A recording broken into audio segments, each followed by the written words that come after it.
Hey guys, Hardy from Cricket Fanatics Magazine here, and today with another episode of Legends with Ravi. So, obviously, I'm here with Ravi Reddy, the heavy roller Reddy, and today we're going to be discussing quite an interesting legend. You could say that it's a quite a recent legend in a way, and you could also say that he was because he was so currently in the setup with as a coach. This would be the perfect opportunity for us to discuss him. And with regards to the current situation with South Africa, with regards to us having batting woes, as people say, he could have been a candidate to actually sort those things out. But I'm not gonna leave it up to me to decide on my opinions. But we're gonna leave it up to Ravi. So welcome again to the show, Ravi. Hi, Carly. Thanks for having me. And good evening, South Africa and India and anybody else who's watching from anywhere in the world. Welcome. So we've had a great first episode with Paul Adams. And when you spoke to me about all the various things about his impact in the game, particularly at the time that he came into the game, etc. And it's one of our highest performing videos on the site. So thank you very much for doing this with me because I think that this is going to be really be something that people are going to be intrigued by. And not only me as a cricket fan, but all the thousands of cricket fans out there that want to learn about the game and going back into history. I think the segment's perfect. Alas, unfortunately, I couldn't get hold of Neil McKenzie, so I couldn't get him on the show. So it's just going to be me and you tonight and the fans. So, guys, get involved in the comment section and have a chat with us and let us know what you want to say and give us your opinions and your memories about him and what stood out to you. So, Ravi, for me, an idiot as a fan, Come on, be a little bit more kind to yourself, yeah? if you want to explain to me what sums up Neil McKenzie for you, when was the first time you saw him play, and what stood out to you the first time you saw him? Absolutely. So thanks again for letting me do this particular topic or select Neil McKenzie, as it were. Um, so I'm going to read up a couple stats for you. So he has got a batting average of 37 in both one-day internationals and tests. Now, a lot of people might think, why on earth is he a legend if that's his sort of average? I mean, we've had the likes of A.B. de Villiers, we've had Hashim Amla, we've obviously had Jacques Callis, King Callis himself, who have all excelled and scored beyond 50. And here comes Neil McKenzie sitting at 37. And why I mentioned those stats particularly is that he had a bit of an up and down sort of career. There was a moment in his career where he was actually one of the front runners to take over from Sean Pollock, the outgoing cricket captain for South Africa. Hmm. I think for all of the formats at the time. And the one thing I think sort of attracts me to Neil McKenzie's career, particularly as far as accolades go, is that he sort of reinvented himself.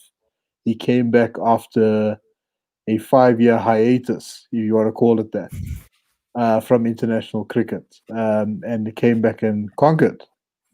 He broke a world record as an opener, which is not his customary position, to be fair, Hmm. but he did so many wonderful things for the game. And it's the very strange occurrence with regards to his career is that he never featured in a single World Cup, which I find bewildering when you think about a guy who scored over 3,000 runs in one day internationals. I've got the stats in front of me. Uh, yeah, we're talking, sorry, sub 2,000 runs in one day international cricket. He's played 64 matches. You would think that you would have at least featured in one Cricket World Cup. And I think the challenge for McKenzie is that he entered the fray where we followed the Bob Woolmer methodology of cramming in as many all rounders as possible. So the importance of a specialist batsman became less and less until I would say 2011. That's where we sort of realized that our strength is actually with our specialists, not so much with our all rounders. So yeah, so while it might seem like a very mediocre career, I think McKenzie, uh, as I said before, reinvented himself. He came back in a very good way. He didn't have many shots in his artillery as well, Hmm. but I think when he was on song, when he was in form, he generally performed quite well. And what's a real pity is that, as I said, he never played a World Cup, and I think there was so much more we could have got out of him, especially between 2004 to 2007 when he took that hiatus. He left the international team. I think that was the time where he could have actually blossomed and become a mainstay player, if you will. So a lot of people will talk about his attitude, and we would have seen it rub off on a lot of players when he became a coach. But I'm not going to talk about his coaching accolades first or his coaching time yet. Let's talk about a bit more about him as a player. With regards to his approach to the game, and you as a fan sitting back and watching and seeing him blossom, obviously according to the domestic game, Excuse what me. have you experienced with regards to that and seeing him play domestically? But also, what do you think made him special as a player with regards to his attitude and his mentality? So, yeah, absolutely. So, Mackenzie caught my eye, I would say, in 97 when the West Indies A team came and toured South Africa. And he was kind of a fresh face in the system. He was about 21, 22 years of age. But here he comes in batting at 3 or 4 and facing some very formidable bowling, a fairly formidable bowling attack from the West Indies A team, I should say. And about 6 of those guys ended up playing for the actual West Indies team 3 years later. Yes. Yes. So it wasn't a Mickey Mouse team, even though they got destroyed in that series, to be fair. I think it was a very good way for McKenzie to get introduced to the game. Coming back to domestic again, he played a substantial amount of his time for for Gauteng at the time. They later became known as the Lions, as Mm. everybody would recognize him as now. And he had a stint up in the Northern Transvaal, which is the Titans, as everybody knows now. Yeah. But for his introduction during his initial couple of years with Gauteng, Mackenzie played under a gentleman by the name of Ken Rutherford, who was a captain of New Zealand for many years. And Ken actually played about 3 or 4 seasons with Gauteng. It wasn't. I don't think he experienced the best results or accolades. I'm talking about Ken specifically, but I think the tutelage that Mackenzie experienced under the likes of Ken Rutherford, who has actually played international cricket, was almost invaluable. A couple of weeks ago, you and I were talking about the importance of Malcolm Marshall's influence on Sean Pollock and Lance Mm. Klusner. The same sort of occurrence happened with Rutherford, even though he's not at the I wouldn't say he's at the level of Malcolm Marshall or Joel Garner or any of those guys. But the fact is, you got somebody with a fantastic pedigree at international cricket talking to you. Um, so that I think that was a good sort of introduction to the game, and wh- he ended up prospering, and he made his debut in 2000 for South Africa in a one-day international series against Zimbabwe. But yeah, I would say that domestic wise, I would say Neil McKenzie is by far one of the strongest players we've ever had. Probably one of the more successful captains at domestic level as well. He captained the Lions for quite a lengthy tenure towards the end of his career. Yeah. And yeah, while his international results don't really say it, I mean, over what is it, 11,000 runs of first class cricket. I mean, that speaks volumes. Mm. Yeah, because I mean, talking to a lot of coaches, you'll hear them state that there are certain players they might not be averaging very highly, etc., but they score very important knocks and and they very important. They score a little, play a lot of important innings. A guy like Temba Bavuma is very is basically that type of guy who a lot of coaches trust. If you speak to some of the coaches like Enoch Nkwe when he was at the Lions, etc., and Jeffrey Toyana, they will tell you. And obviously at the time when he was the Cobras as well, but they would tell you that it's the important knocks and at the right times that makes that player special. I Absolutely. would I would kind of classify Neil McKenzie as one of those players. Would you too? And what was a knock that really stood out to you, and you were like, "Wow, this boy can, or this guy can really hold a bat." Yeah, definitely. His first one-day international century comes to mind. I think it was the early 2000s once again. I think he scored 120 against Sri Lanka, if memory serves. Unfortunately, he only scored two one-day international hundreds, and I'll stand by this. I think he was capable of scoring so much more. I think a gentleman on the comments trail is quite well educated and remembers that Neil McKenzie has a number of superstitions that he used to follow and adhere to before the start of any innings, and he's 100% correct.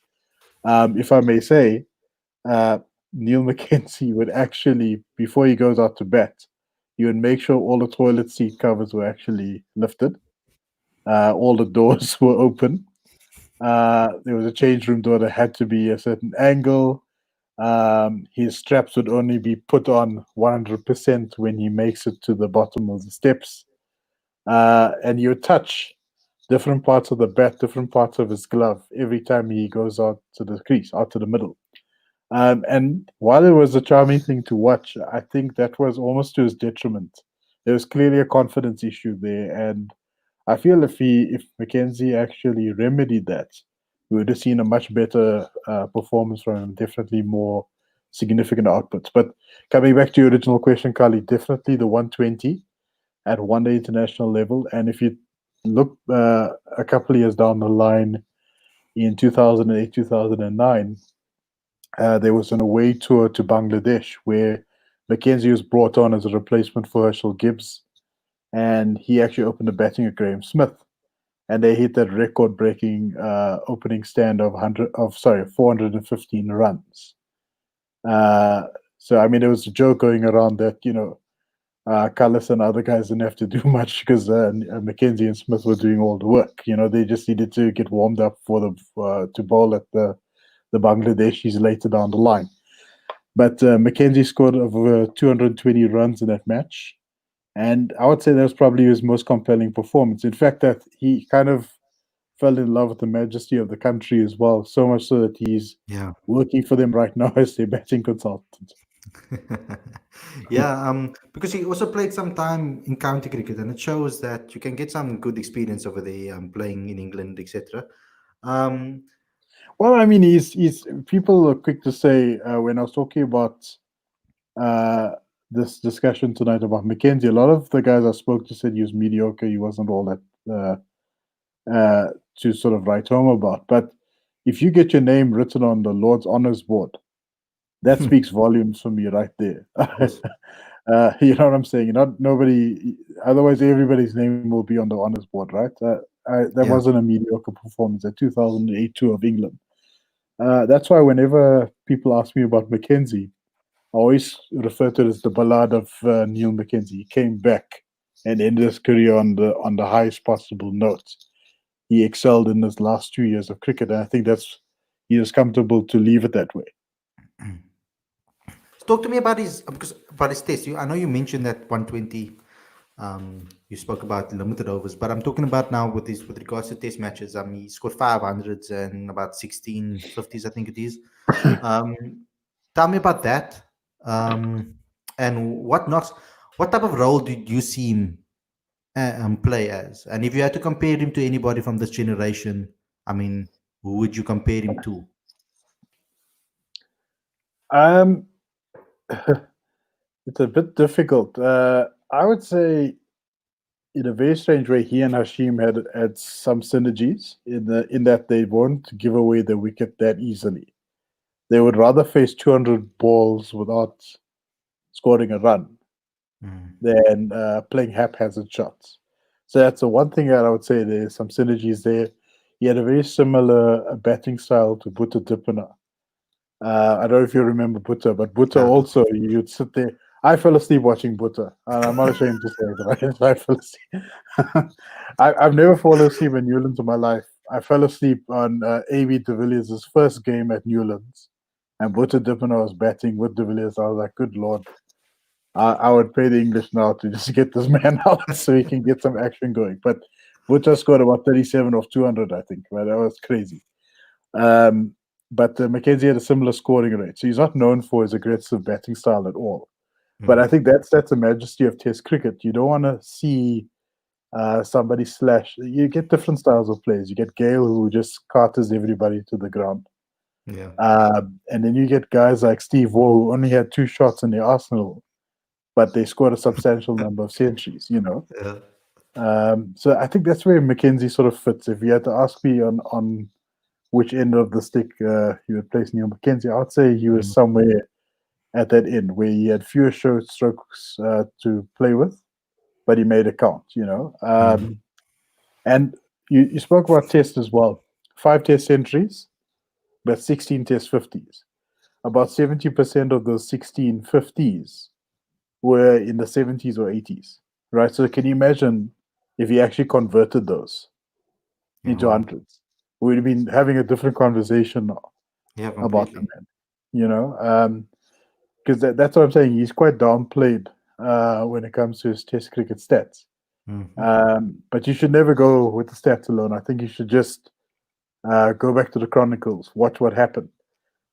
One such case was when he was playing against Australia. It was actually a forgettable tour of Australia where they came to South Africa, and Adam Gilchrist was creaming us all over the ground. And South Africa eventually put into bat. And Neil McKenzie got his eye in. He did very well against Gillespie, against Warren, against a debuting Shane Watson. And unfortunately, I forgot who he was batting with, but someone got the call wrong. He was on 99.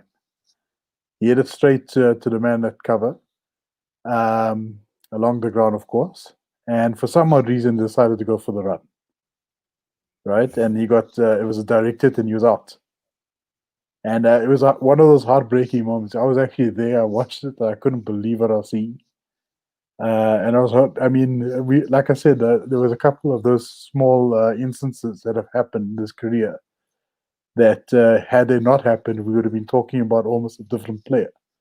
Mm. There.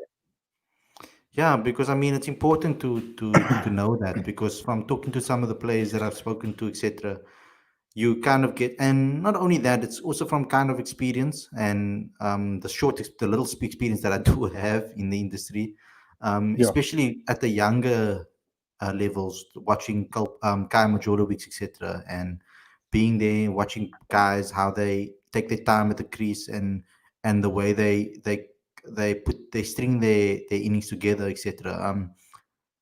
It's not just about stats at the end of the day. Sometimes it's exactly. about more than that, you know. And a player that I would put into that bracket is someone like Dean Algo, who I think Neil would have had quite a good impact on, and as a coach, because for me, Dean Algo is one of my favorite batsmen to watch play, and not because of the excitement. It's because of the attitude, his determination, and the way he fights. He'll take a ball to the head and still go and continue batting. He'll take blows. I mean, you'll get off that. I'll never forget that day when he got to that blow to the head, Yeah, and I and remember that he, one. yeah, and he just said no, he's going to continue batting. Even against He's us, tough as nails. You don't get guys like that these crazy. days. Yeah, he'll Tough take as nails. blows. And I thought that was incredible. So someone like Dean for me is spectacular, a role model for young kids to show them that fight and determination. Perfect test batsman, opening batsman, gritty, um, can stay composed in difficult times. Okay, yes, everybody has a few brain farts, and there was a whole press conference about those brain farts Oh that goodness, yeah. we Tell me about it. yeah, so we all witnessed those type of things. But like, tell me about Neil as a coach, in your opinion, because obviously you haven't been in the changing room, and neither have I, to know who he helped. But who do Yeah, you I think think? there's a joke. If I go to the changing rooms, people will think I'm one of the towel boys. You know, just hand me a towel, young man. There's a tip waiting for you. Um, but coming back to Neil McKenzie as a coach, I think I was a part of a group of South African supporters that used to grill the batting consultant, grill the batting coach whenever the batting side weren't performing. Yeah. And I've learned by the hardest lesson when South Africa played Bangladesh in the World Cup and we got destroyed by them, right? Yeah. And the truth is that while we can say Neil had no influence or he had influence, the fact is Bangladesh beat us at the end of the day, and they beat us with the bat, right? They outscored. I think they surpassed the average at that ground. I can't remember which ground it was. Maybe one of the fanatics can say something in the comments section. But I remember a stat where they were saying that the average score was like 290 or 280. It was fairly high, Mm. but these Oaks ended up scoring 300 plus, right? And their best batsmen were responsible for doing that. It wasn't the tail enders at all. So in my opinion, I think Neil McKenzie in a short time with Bangladesh had some meaningful impact with them. He spent time with them in the right ways. And I think when it comes down to coaching, you can shift the blame to the coach as much as you want. It comes down to the Mm. players at the end of the day Yeah, of to course. perform. And truth be told, when Neil was involved, that was around about 2017, 2018, if memory serves. South Africa weren't doing too badly, to be fair. Mm. You're right. They spoke about brain farts a lot, but the Oaks are still winning. They only stopped winning around about what is it, early 2019. That's when the sort of the tank Yeah. started Brain getting fart empty started happening. and things started happening. And then they were looking for people to blame. And I mean, it was who's the against first guy they England. blamed? Yeah, They it was blamed against Dale England where Baconstein.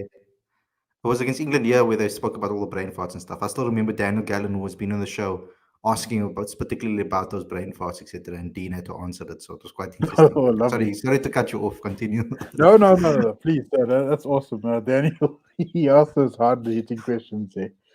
But no, quite right. I think Dean can handle press conferences now. That's a good sign.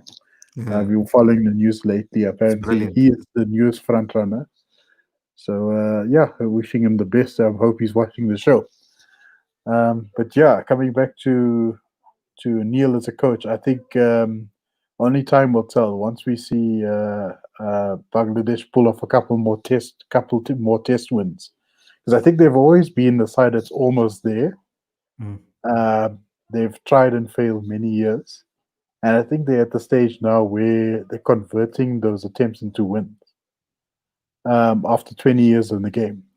And I think this is a I think we need to almost like watch the space because I feel that Bangladesh is going to be a much more competitive team, especially when they're hosting their series. They're no longer going to be the whipping boys that everybody thinks they are. And I think Neil McKenzie is the perfect guy It's a for whole the South role right African now. coaching staff. Yeah, pretty much. Yeah, Russell is also there. So, I mean, yeah. And was I think Russell I in heard Sri Lanka? rumors. I think I heard rumors about. Is Russell with Bangladesh? I think he's with Bangladesh, and then Neil McKenzie, Bangladesh I batting think coach, isn't it? I think that's a combo. Yeah. And I think And that's Gibson is XP's helped also us. coming in as a bowling coach. Otis. Otis Otis Gibson, yeah. is there as well. Let me just Yeah. double check that, guys. I'm sorry if I got that wrong, but let's Yeah. check who's Bangladesh. Abai confirmed it. And Yeah, Russell's the head coach. Yeah, that's yeah. 100. So it's Yeah, basically the ex team, that's the the ex thing. coaching. And it's been a big trend in South Asian cricket where they're moving more towards South African coaches as well. Nick Pottas, for example, he's taking on a job with Sri Lanka at the moment, which is just a big step in the right direction for them, in my Mm. opinion. So you're going to see more of those occurrences. I think Dale Benkenstein will most likely feature an overseas gig at some point. Don't be surprised. These Yeah, things are happening more often. I have my own opinions on Dale and Benkenstein, and I don't think I really want to talk about it really because it was just purely based on experience. Sitting in the press box, and I asked him I think it was at the Wanderers when I asked him. I'm not 100% sure what ground it was, but we just got Mhm. slaughtered by England, India. No, by India. India.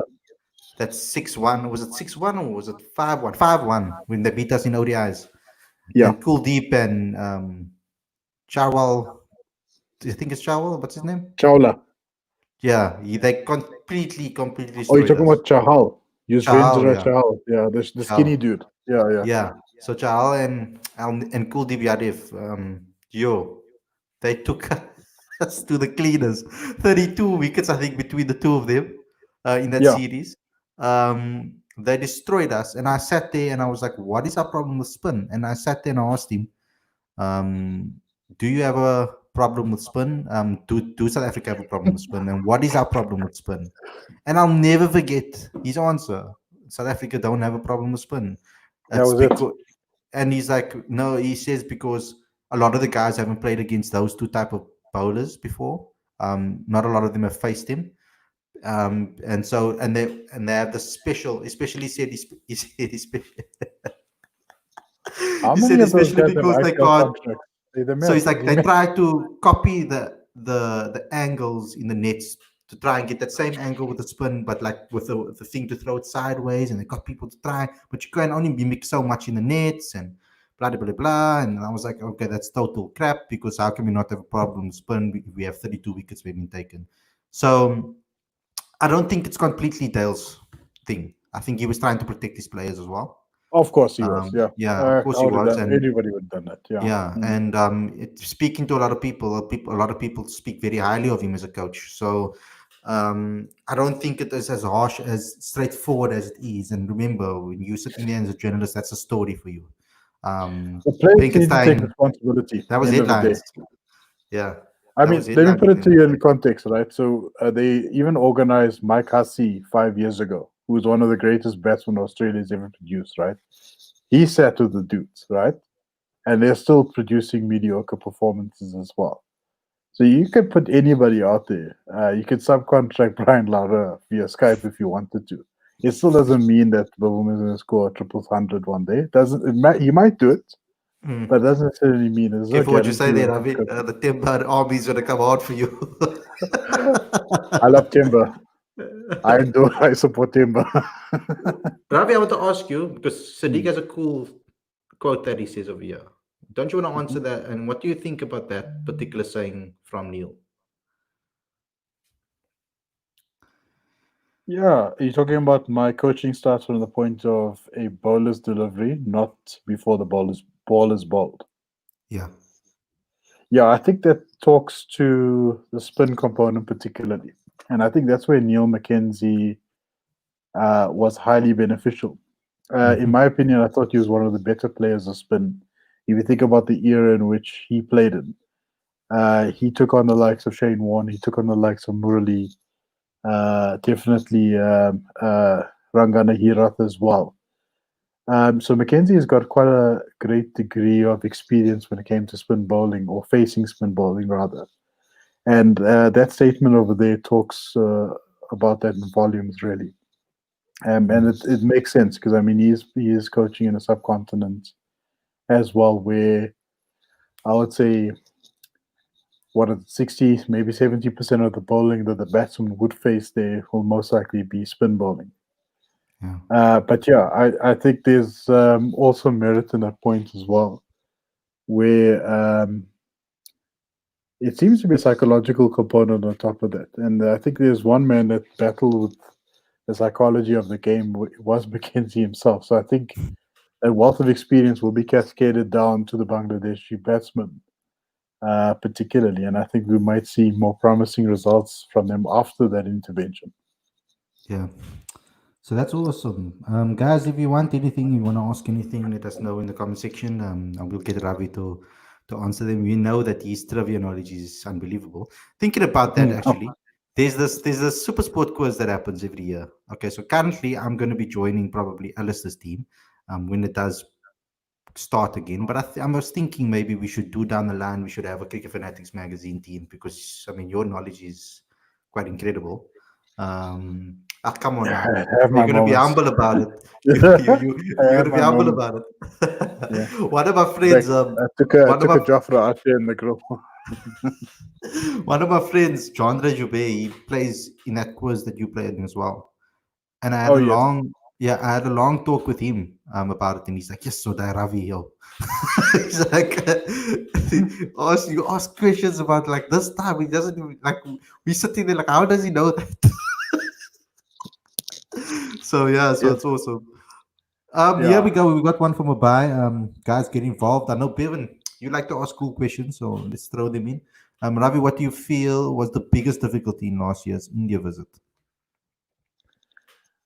That's an excellent question, Apai, and I think there's so many things that went wrong leading up to and during the tour. For starters, I think the expectations of the fans were a bit too high, very optimistic as well.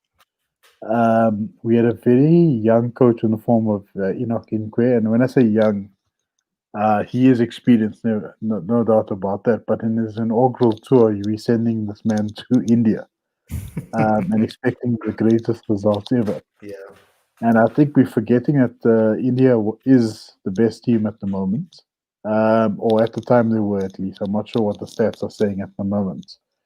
I But think it's India you're now. playing us against a formidable top six batting lineup. You got some of the best bowlers in the world. And just to prove a point, they produced wickets that were seamer friendly, particularly. And Ishan Sharma, Mohammad Shami were enjoying themselves against us during that tour.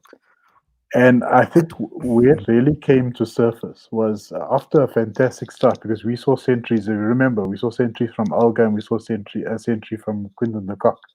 I thought to myself, hang on a second, we're going to pack a bit of a punch Yeah, in the series. I think we're going to do much better than what we thought. And lo and behold, the remaining tests were something that you want to forget quite quickly. yeah, I think the challenge, if I had to sum it up, I think the biggest challenge that we had a fairly inexperienced team. Remember, we had the likes of George Linda, Sunuran Mutusami that were also making their debuts. And also the guys that were experienced weren't producing the big performances. So I'm going to exclude Elgar temporarily from that equation for now because he did score 100 in that tour. But Temba had an unfortunate tour as well. I think he'll be the first one to admit that. I think there was one of those innings where he got off to a great start and then suddenly the brain fart sort of surfaced and he didn't capitalize on that start. yeah. Aiden also had Um, a particularly difficult tour and as well. sorry, and you had Zubair Hamza make his debut in that tour as well. So you had a wealth while you had a wealth of experience, you had a significant number of new entrants to the game as well. That all came in at the same time. And guess what? They're playing against the best team in the world. Yeah.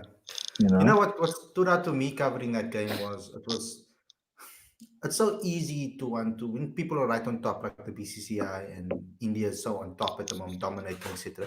It's easy to think about conspiracy theories and try to look for reasons why they can be so good and not just accepting that they just that are that good. But what stood out to me, what puzzled me was South Africa has an amazing seam attack. We get a lot of bounce, we get a lot of swing. Yes, we had a inexperienced, you could say, bowling attack there with Andrik Nokia coming in there and into that lineup. We didn't have Lungi Ngidi. I think Lungi was out. he did. So Mm, for that particular tour, it was quite strange to see what India produced on that wickets with their seam bowlers within a session. It was like between session breaks. So that they'd bowl us out miserably, and then we'd go out to bowl, and we wouldn't get the same purchase. The ball wouldn't bounce as much. The ball wouldn't. exactly. It was quite weird for me. Now, okay, a lot of people speak about that, and they told me that maybe that is not because of the wicket itself. It's about the bowling method where they don't hit the deck as hard. They allow the ball to move off the surface, where South Yeah. Africans are generally guys that want to get the ball hard into the deck and allow the deck to do its magic, whereas the Indians like the ball to kiss the surface. But I don't know to what extent because I was looking at the trajectories of that ball when South Africa was bowling and when India was bowling. It was alarming. I mean, So Shami almost bowling people's heads off, and I was like, where does he get bounced like no, that? it's Where crazy. Yeah, Nokia absolutely. comes in and he can't even reach the midriff or the chest area. So it was quite interesting. I Mm. think it was though where Nokia got a lot of experience. You can go check on our lockdown series about that, where he speaks about that tour and how much it actually helped him. Because I've seen a lot of consistency since then from him. I think that's what he learned in India because you have to bowl in the same spot continuously, and that's what they did really well. They bowled in the problem areas consistently, especially the spinners. Same with Sri Lanka. That's the difference between our spinners and theirs because they Yeah. bowl in exactly the same problematic spot every single ball for overs and overs on end, and that's what South African struggle with is that consistency. So So I agree yeah, with that was you. my thing on India. Yeah, I completely agree with you. So I think, and this is, I suppose, where the synergy between the original discussion about McKenzie and the spin, playing spin component comes into play, because I Yeah. found that you're quite right in that our approach to bowling spin to India wasn't as challenging. I found that Keshav was probably the most successful bowler out of the three, Hmm. to an extent, but he still got carted as well. He got smoked, Yeah. and I found that they tend to pick Dane Pitt. There seems to be a strategy in one of those games, particularly where they pick Dane Pitt Wow. specifically, and I Yes. think they they Yes. almost I they really almost felt sorry for him. they did, right. So I think they I people felt think that the hurt for Dane. psychology starts with the bowlers, but they don't realize that if the batsman's getting on top of you, that's also psychological sort of war game that happens in the middle. Yeah. And I think that's what happened. They got into Dane's head, and Yeah. unfortunately, he didn't know where to bowl to these guys at the end of it. Yeah. So it's tricky. It's absolutely tricky. But Yeah. I think, in fairness to our South African squad, they were facing a top six where three of those guys are averaging over 50, and then Hmm. you had Mayank Agarwal, who was playing sublime cricket. I mean, this guy was seeing every ball like a beach ball. He was playing everybody down the ground. He was hitting Yeah. them, off the back foot. I mean, this guy was crazy. I mean, he was taking on Nortier, who's coming at you at about 148 k's an hour, and he's like opening the face of the bat, and it's flying to the It's boundary. wonderful to watch. Eh? Yeah, Yeah. absolutely wonderful. Yeah, Yeah. but I mean, okay, I think there's a lot of learnings that came from that. I think guys you can go check out our interview with Aiden Markram, where he speaks about that tour and what it's done for him and what he learned. Nokia as well on lockdown. So go to the playlist. Guys have asked us where they can find the videos. If you go to our playlist, I have made a playlist now on the website. It's not completely updated yet. I'll be working on it tomorrow. So where you will go to our video section and drop downs will come with on lockdown, the Ravi series, of course, and of course the podcast that we do every Sunday evening at 8. So I will fill that out with a binge article basically where you can just binge all the art. It will be every single episode with links that you can click through and just watch every episode, and a playlist video as well on the top, which has the whole playlist linked. So when you click, you can just watch and watch and watch. I know you're not going to watch 42 hours of episodes of on lockdown, but Unless you're Daniel, right? Daniel will watch every single one. yeah, but Just that's the joking case. with you, young Daniel. But we've got some great videos on our channel, some interviews that I've done after that India series. If you guys want to go back and watch it, I have an exclusive interviews playlist that's on our YouTube channel. You go down there and look for it now, and you'll see what guys like Dane Pitt said. You'll see what guys like Zubair Hamza said about the India tour. You can see guys like Andrich, etc. What all of them said about that tour and what it did. Then you also go have a guy like George Linder, who had a very different experience to the rest of people. But yeah, so that's more about our wait. So Bevan's asking, Khalid, please get staying on the lockdown series so we can ask questions. I assume he's talking Now, about Dale Steyn, right? yeah, so Dale, I'll message Dale and ask Dale, but it's up to Dale if he wants to join or not. I can't really like force him to because I don't think he's contracted with the Proteas at this moment. So obviously, I can't go through the normal channels to get with him. So I will message him again and ask him if it's cool if he's interested to come on. It would be an awesome interview. Um, Mm. yeah, so we are working harder to get as many people as can. It would help, guys, if you guys out there, all the fans and the fanatics, you guys can tag them in a post and tag Cricket Fanatics in a post and ask them if Ask they the ask the question. players, ask the Ask the question to the question. players and see what they say. If they respond or they don't respond. It's really up to you guys as the fanatics to have that power to be able to choose who you guys want on the show. I'll do my best to try and get them when I can. I mean, that's obviously to have Dale Steyn on this platform would be phenomenal. I've tried to get you guys the I best would love to players have that I Dale on can. the show. Yeah, he's an awesome I would guy. love to have him. He's a There's a cool dude. yeah, I'll tell there's an you a interview story that about we've Dale. done with him. There's an interview we did with him as well in that exclusive interview, in the exclusive interview section on the YouTube channel as well. It was an awesome insight into the India series and what went wrong. And Dale gave an amazing interview. I drove all the way to Boland Park from Cape Town. I think it's about how many kilometers is 50 that, Ks. Ravi? Like yeah, 50 50 Ks or k's, so. Yeah. 50 or 60 k's. I drove to go and do that interview. And then drove back immediately. I was like, that was just for Dale. That's all I was Dale, doing there. if you're hearing that, you owe Khalid some petrol money there, sir. Think about that for a second. I'm just kidding. Nah, awesome guy, amazing. No, he's So, absolutely wonderful. He's a gem of a human being. I remember the Nando's in Cavendish Square here in Cape Town. There mhm, was a frequent patron there, and he always has time to speak to the fans, especially the kids. So yeah, he's a wonderful human being to be around. yeah, Fantastic amazing guy. guy. Always makes time to speak to the fans out there. So, Ravi, I'm going to pose you one more question about Neil to sign off the show. It's from a buy again. You know, he's going to always bring out the difficult ones. And he says, There's also a question couple of from, questions from the lads, eh? There's quite a few. yeah, yeah. So, first of all, great discussion on McKenzie's test returns. How about his consistency in the CL T20? Was pretty good there too, especially 2012.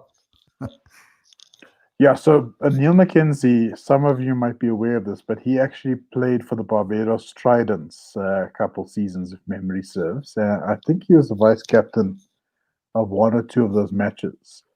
And he did reasonably well. I would agree with Abai on that one. And the funny thing is, he's only played one T20 for South Africa. And I think that's what they're trying to figure out. Again, T20 is something that at the time South Africa were trying to figure out, who should we play? Should we play the carbon copy one day international team, or should we pick some specialist players? And as you and I know, or the fans know, the game has changed significantly since the early days. So Mackenzie fortunately got one T20 cap for South Africa, but had a flourishing career at domestic T20 level, and even ended up playing in various leagues throughout the world, the CPL being one of them. I think he batted quite a bit with Andre Russell, if memory serves. And he took on bowling with the likes of Trent Bolt, and it was actually wonderful to watch him play. It brought back some fun memories. I would have loved to have seen him flourish in T20 at least. But yeah, he's a fantastic player. So, guys, thanks a lot for tuning in. That's how we were going to end it with Neil McKenzie and the chat on Neil.